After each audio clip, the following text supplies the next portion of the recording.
এখন first 50 kilometre আছে ডান, আর এখন NH16 দিয়ে যাচ্ছে, যেটা খুবই সিনিক আমার মনে হচ্ছে।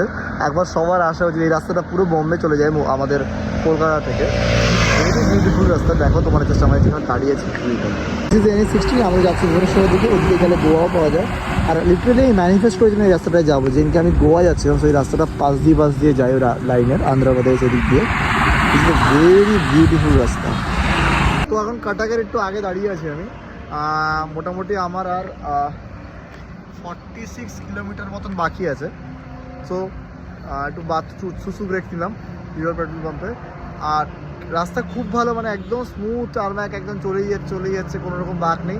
ইভেন গাড়ি তো ধুয়েছি যে অপরিষ্কার হয়নি, ইভেন এতটা পরিষ্কার হয়েছে এমন। বাট একটা জায়গায় প্রচণ্ড হঠাৎ করে ফ্লাইওভারের ওপরে ছিলাম, বৃষ্টি নেমে গেছিলো, সো ভিজে গেছিলাম। বাট নামার দাঁড়ানোর জায়গা ছিল না বলে রেনকোটও পরতে পারিনি, সো ওটা একটা প্রবলেম আছে। But smooth as hell ride হলো এটা, মানে খুবই স্মুথ ছিল ব্যাপারটা। আর NH16 সত্যি খুব ভালো।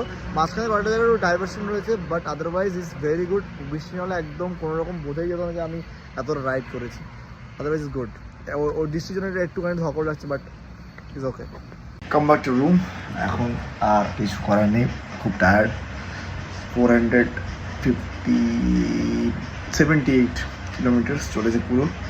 আর এই হচ্ছে এখন ডিনার, আর খেয়ে কালকে থেকে ক্লাস শুরু। তো দেখা হচ্ছে পরের ভিডিওতে।